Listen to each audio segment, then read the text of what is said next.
Hi, and welcome to the Sudden Death Checklist Podcast number 2. I'm Jason Homan. I'm here today with Jack Veale. Jack has over 30 years advising closely held family-owned businesses with ownership and management succession issues. Welcome to the podcast, Jack.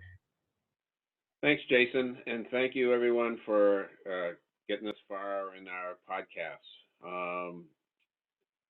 This the COVID-19 virus has shocked our system and the lives of millions of people. So this portion of the podcast series is very important for potential survivors who may be watching loved ones suddenly pass away. We call this stage of the process as the pre-death funeral stage. The next few slides of our checklist will help prepare you, the survivor, for those emotional and stressful conditions before the dark times arrive. In the middle, so if you're doing this before you die, or your children are helping you through this, what you want to do is you want to list all the key advisors and family to call. Create phone trees and assign them to the family. And if you're just by yourself, then you know you're on a daunting list of activities you have to do. So you may have to ask friends to help. If young children or pets are survivors, one of the questions you should be asking, who's going to be the guardian of that dog or cat or the children? If the deceased is a veteran, there are a number of forms that should be completed long before a person dies to have access to the funeral benefits.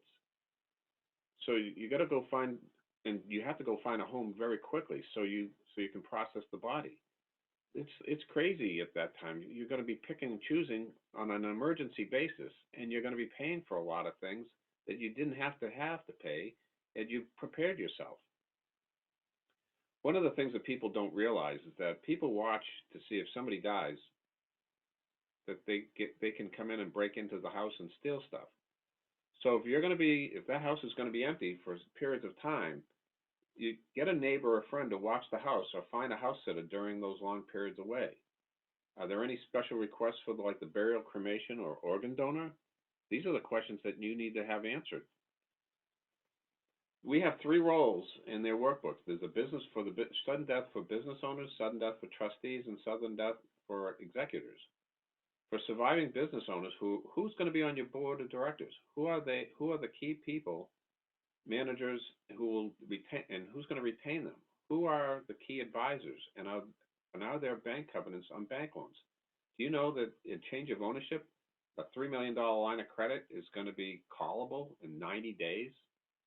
If you don't have the $3 million, you're screwed. So you need to know if any of those kinds of things are there. Are the legal documents in order? What about key man insurance?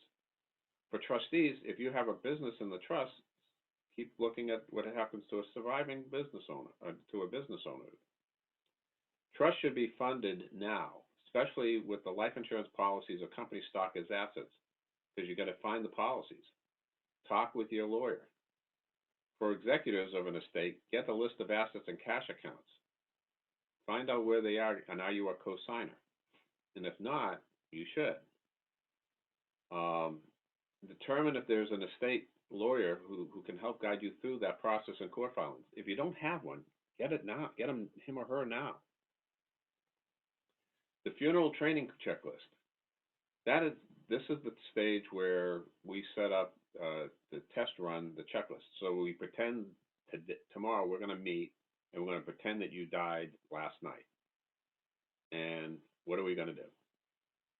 Where's the phone tree? Who's going to call whom? Who's the spokesperson, excuse me. Are all the bank accounts with co-signers? Where's the key to the safe deposit box? What about getting access to the garage if you don't have the buttons and you need to punch in a password? Is there a safe in the closet that has a combination? Do you know it? And who co-signs in the safe deposit box? Where will the donor gifts, rather than flowers, go to? Have you decided that the gift a nonprofit entity, or are you going to give it away to something else? You need to get 10 or 15 death certificates. So one's going to be for the insurance company. And who's going to read the will to the family? And did you complete the owner's checklist on pages 37 and 47, because if you can't, a funeral home cannot process the body without all this information. Marriage certificates, you got them ready? In podcast 3, we're going to talk about going live. You've passed away and your children are now executing. Jason? Thank you, Jack. All of those things are very important for us to consider, and your checklists help us narrow down those critical decisions before the hard times hit. In podcast number 3, we're going to talk about going live, what we need to know at the time of the funeral. For example, what were the deceased funeral plans? What happens to the body? Will there be a religious ceremony or procession? What about the veterans' funeral plans and the cost coverage there? Who's going to prepare the obituary? What funeral home are we going to use?